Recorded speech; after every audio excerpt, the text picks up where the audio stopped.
Hola a todos, mi nombre es Florencia, muy bienvenidos a mi canal.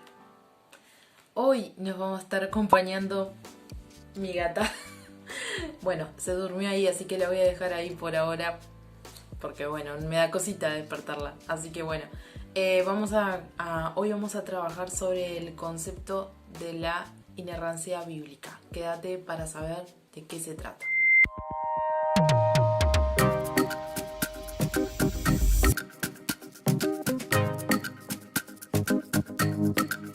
Bien, el concepto de inerrancia significa sin error.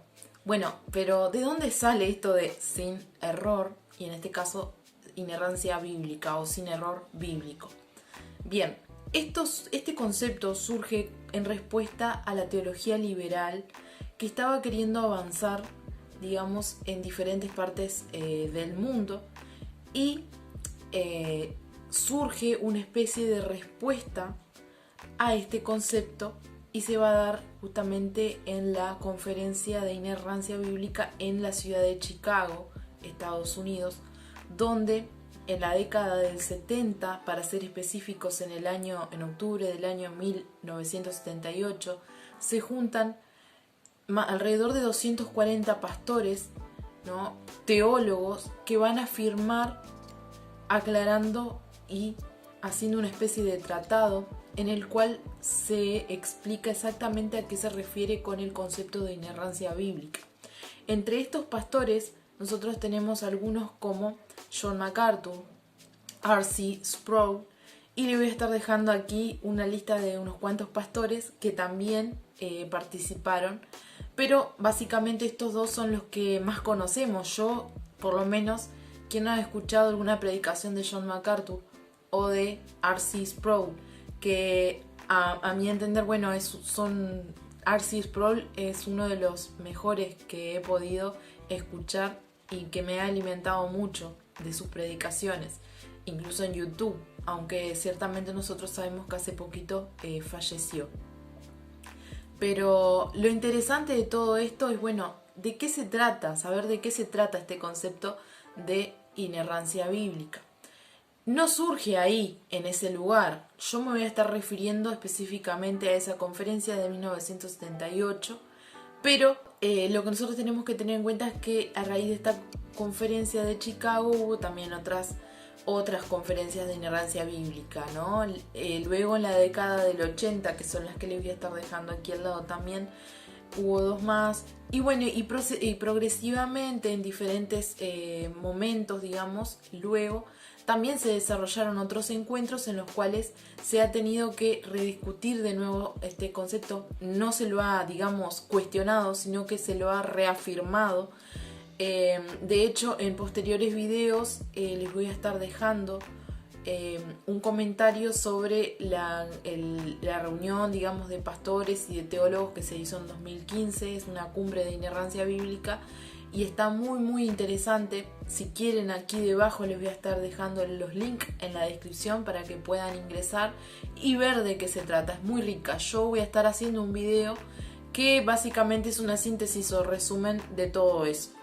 Pero si te interesa saber la información completa, te diría que vayas directamente digamos, a escuchar esos videos, esas exposiciones que están sumamente jugosas y muy muy buenas. Así que ahora, sin más, vamos a ver de qué se trata este concepto de inerrancia bíblica que, como ya habíamos mencionado, surge en respuesta a la teología liberal que venía avanzando. Yo ya estuve hablando de este tema, digamos, de la teología liberal y cómo nos afecta en algunos videos, por ejemplo, en por qué es importante estudiar teología, ¿no? Y bueno, vamos a continuar. La conferencia de Chicago de 1978 de inerrancia bíblica, nosotros la podemos dividir en diferentes partes. Por una parte, nosotros tenemos un prefacio que comienza con la frase: apartarse de la escritura es apartarse de Dios, ¿sí? Y ya podemos ver más o menos por dónde va, ¿no? Si nosotros vamos a analizar esa pequeña frase, bueno, si nosotros nos apartamos de los conceptos que dicen de lo que dice la Escritura, nos estamos apartando de Dios.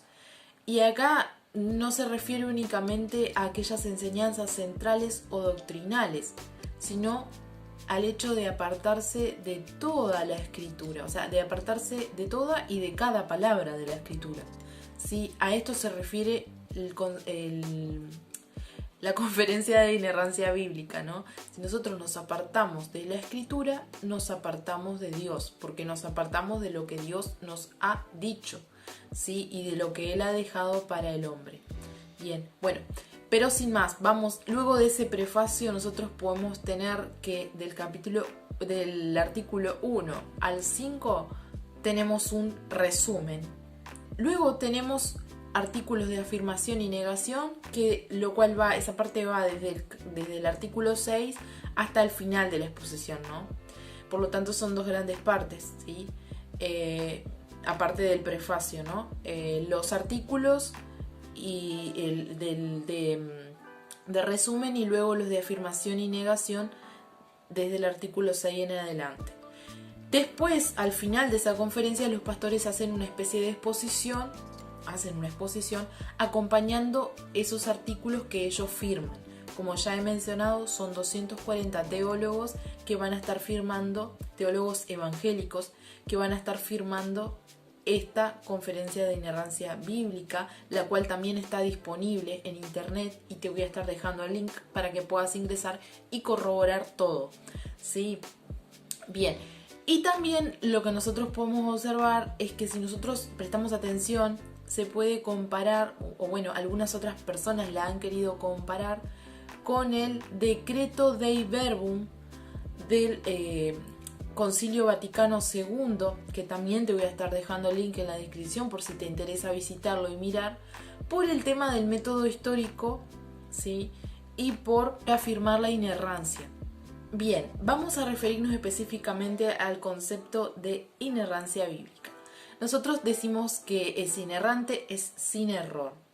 Y esto incluye que la Escritura puede utilizar, aún así siendo inerrante, un lenguaje popular o del pueblo. De hecho, nosotros vemos que en el Nuevo Testamento algunas partes están escritas en koiné, ¿no? Que es la mayoría del Nuevo Testamento, y eso significa de que se quiere llegar al pueblo, ¿no? Que se quiere llegar. Entonces, aunque esté escrita en un lenguaje común, igual es inerrante. La idea principal de esta inerrancia bíblica, de esta conferencia de inerrancia bíblica, lo que se quiere transmitir, digamos, es que la Escritura no debe estar influenciada ni por la cultura, ni por ideologías, ni por doctrinas psicológicas, de psicología, ni por ninguna cuestión, digamos, del mundo, ¿no? En este caso nos referimos a, por ejemplo, cuestiones que tienen que ver con ideologías de tipo feministas, ni nada por el estilo. La Escritura es una sola y es ese canon bíblico del cual yo ya estuve haciendo referencia, de cómo se compone la Escritura, cómo fue formada a lo largo de la historia y cómo llegamos hasta ese libro hoy en día. Bueno, son esos 66 libros, ¿sí?, que son los reconocidos como canónicos, y que la Escritura es inspirada por Dios y por lo tanto no tiene por qué recibir otra ideología o otra doctrina que complemente, porque ya está completa, ¿sí? A eso se refiere el concepto de inerrancia bíblica, y es en respuesta a la teología liberal, que mezcla algunos elementos de ideologías que muchas veces tienen que ver con la aplicación en la sociedad, ¿no? O la iglesia, cómo se aplican las doctrinas de la iglesia en la sociedad.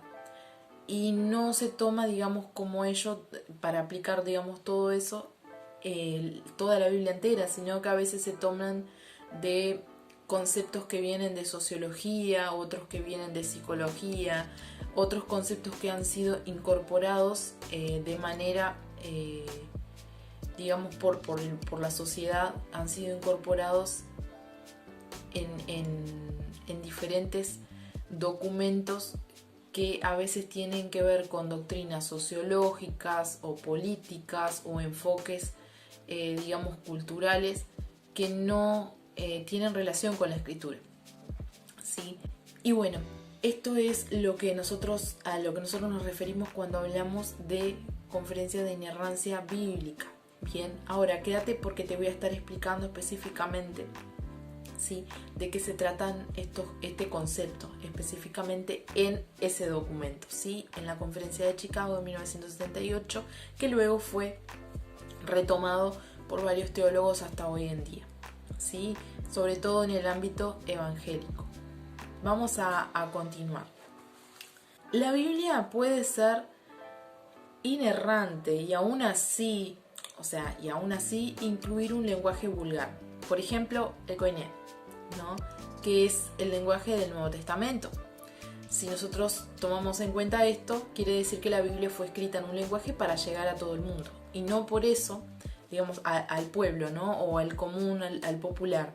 Y no por eso va a dejar de ser inerrante porque se refiere o expresa en un lenguaje común y no, digamos, para el culto, ¿no?, para lo oculto. Sí hay libros en la Biblia, ¿no?, o cartas en la Biblia en los cuales se emplea un lenguaje, digamos, para llegar a un ambiente más elevado, más culto, pero en este caso el hecho de que se utilicen expresiones que tienen que ver con un lenguaje que llegue al pueblo no significa que sea inerrante. Bien, otro punto a tener en cuenta es el tema del uso de los números o las cifras. Muchas veces en la Biblia aparecen un montón de citas que tienen que ver con cifras, números, cronologías, cantidades, que a veces se redondean. Simplemente es un número redondo, como también se emplea en el ambiente científico, en el ámbito matemático científico, que muchas veces nosotros redondeamos la cifra por más facilidad, ¿sí? Otra cuestión tiene que ver con las citas, pero de tipo ya gramatical. No tiene nada que ver ahora con las cifras, pero sí con el punto de vista gramatical.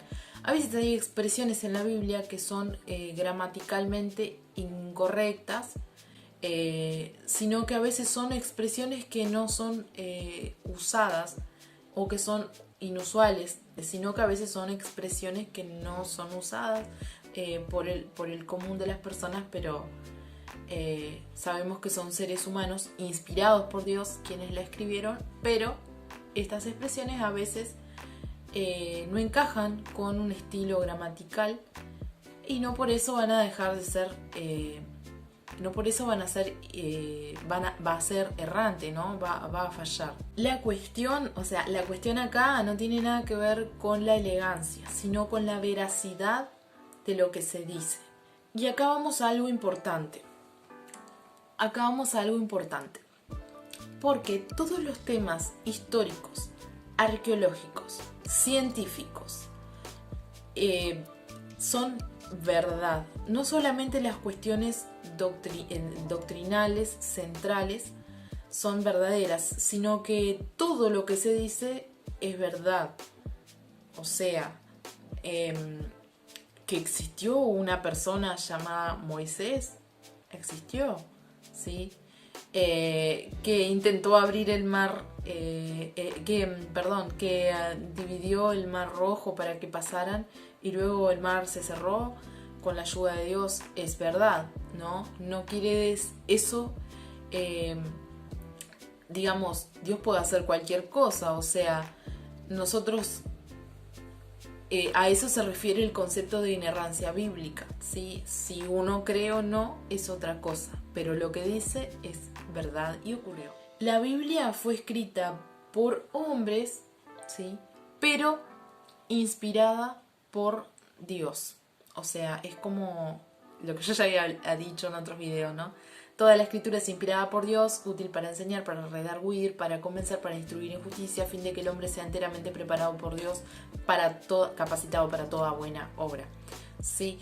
pero toda la escritura es inspirada por Dios. O sea, el hecho de que haya sido escrita por seres humanos falibles no quiere decir seres humanos que erran, que son pecadores, no quiere decir que lo que escribieron tenga error, sino que es inspirado por Dios. Una de las cosas interesantes es que nosotros no contamos con manuscritos originales. Sí tenemos copias de las copias y copias que fueron algunas cartas que eran cartas circulares. Sabemos que se hacían en un momento determinado y se hacían varias copias en el momento, y eso era lo que era difundido por las iglesias. Lo mismo pasa con la Biblia, pero yo ya les estuve haciendo referencia a cómo se conforma el canon bíblico, cuáles eran los criterios a tener en cuenta, y eso está en el video anterior. También te voy a estar dejando el link en la descripción para que puedas profundizar en eso. Y bueno, eso no quiere decir que la Biblia sea errante, ¿no? o que haya error en ella, sino al contrario. Cuando los escritores de la Biblia escribieron en ella, no añadieron error. Y bueno, esto es todo sobre el concepto de inerrancia bíblica. Si te interesa saber un poco más, voy a estar dejando en la descripción los links donde puedes investigar las fuentes por las cuales me estuve informando. Y también voy a estar haciendo un video que hable sobre los problemas al negar la inerrancia de las escrituras.